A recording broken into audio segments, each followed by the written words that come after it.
हिशोब. अपघातात गंभीर जखमी झालेल्या एका व्यक्तीला रुग्णालयात दाखल करण्यात आले. रुग्णाची प्रकृती अत्यंत गंभीर होती. रुग्णालयाचे मालक असलेल्या डॉक्टरांनी त्या व्यक्तीला पाहिल्यानंतर लगेचच ते स्वतः ICU मध्ये त्या रुग्णाची तपासणी करण्यासाठी गेले. 2-3 तासांच्या ऑपरेशन नंतर डॉक्टर बाहेर आले आणि त्यांनी कर्मचाऱ्यांना सांगितले की या रुग्णाला कोणत्याही प्रकारची कमतरता किंवा कोणत्याही प्रकारचा त्रास होणार नाही याची व्यवस्थित काळजी घ्यावी. तसेच त्याच्याकडून उपचाराचे व औषधांचे सुद्धा पैसे घेऊ नयेत अशाही सूचना त्यांनी दिल्या. सुमारे 15 दिवस तो रुग्ण त्या हॉस्पिटलमध्ये होता. जेव्हा तो बरा झाला आणि त्याला हॉस्पिटलमधून सोडण्याचा दिवस आला तेव्हा त्या पेशंटचे सर्व रिपोर्ट्स व सुमारे 2.5 लाख रुपयांचे बिल त्या डॉक्टरांना देण्यात आले, जे त्या हॉस्पिटलचे मालक होते. डॉक्टरांनी हिशोब ठेवणाऱ्या साहेबांना बोलावून सांगितलं, या व्यक्तीकडून एकही पैसा घेऊ नका आणि असं करा, तुम्ही त्या रुग्णाला माझ्या खोलीत घेऊन या. त्या माणसाला व्हीलचेअरवर डॉक्टरांच्या खोलीत नेण्यात आले. डॉक्टरांनी पेशंटला विचारले, भाऊ, आपण मला ओळखलत का? पेशंट म्हणाला, मला असं वाटतं मी तुम्हाला कुठेतरी पाहिलंय पण आठवत नाही. डॉक्टर म्हणाले, तुम्हाला आठवतं का की 4 वर्षापूर्वी तुम्ही सूर्यास्ताच्या सुमारास शहरापासून दूर अशा एका जंगलात एक गाडी दुरुस्त केली होती. त्या दिवशी मी माझ्या कुटुंबासोबत सहलीवरून परतत असताना अचानकपणे गाडीतून धूर येऊ लागला आणि गाडी बंद पडली. आम्ही गाडी बाजूला घेऊन ती सुरू करण्याचा प्रयत्न केला पण गाडी सुरू झाली नाही. हळूहळू अंधार होऊ लागला होता. आजूबाजूला निर्जन जंगल होते. कुटुंबातील प्रत्येक सदस्याच्या चेहऱ्यावर भीती आणि काळजीच्या रेषा उमटल्या होत्या. प्रत्येक जण देवाकडे काहीतरी मदत मिळावी यासाठी प्रार्थना करत होते. काही वेळातच चमत्कार घडला.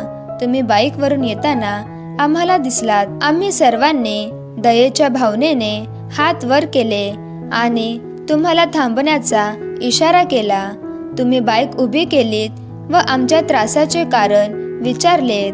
गाडीचे बोनेट उघडून तुम्ही काही तपासणी केलीत आणि काही क्षणातच गाडी सुरू झाली. आमच्या सर्वांचा जीव भांड्यात पडला आणि आमच्या चेहऱ्यावर आनंदाची लाट पसरली. आम्हाला वाटले की देवानेच तुम्हाला आमच्या मदतीसाठी पाठविले असावे, कारण त्या निर्जन जंगलात रात्र घालवावी लागणार ह्या विचारनेच आमच्या अंगावर भीतीने शहारे येत होते. तेव्हा तुम्ही मला सांगितले होते की तुम्ही एक गॅरेज चालवता. मी तुमचे आभार मानले आणि म्हणालो की पैसे असूनही अशा कठीण प्रसंगी मदत मिळत नाही. अशा कठीण परिस्थितीत तुम्ही आम्हाला केलेल्या मदतीला तोड नाही, ती अमूल्य आहे. पण तरीही मी तुम्हाला विचारतो की मी तुम्हाला किती पैसे देऊ? त्यावेळी तुम्ही माझ्यासमोर हात जोडून जे शब्द उच्चारलेत ते शब्द माझ्या आयुष्याची प्रेरणा बनले आहेत. तुम्ही म्हणालात की माझा नियम आणि तत्व हे आहे की मी संकटात सापडलेल्या व्यक्तीच्या मदतीच्या बदल्यात कधीही काहीही घेत नाही. माझा देव माझ्या ह्या कर्माचा हिशोब ठेवत आहे. त्या दिवशी मला जाणवले की आर्थिक परिस्थिती सामान्य असलेली व्यक्ती जर असे उच्च विचाराने अशा मूल्यांचे दृढ निश्चयाने अनुसर करू शकते तर मी का नाही?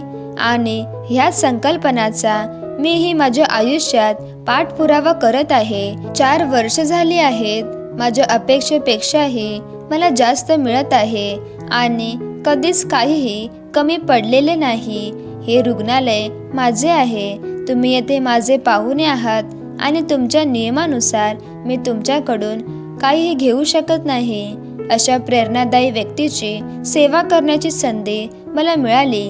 हे देवाचीच कृपा आहे. तुमच्या देवाने तुमच्या चांगल्या कर्माचा हिशोब ठेवला आणि आज तो हिशोब चुकता झाला.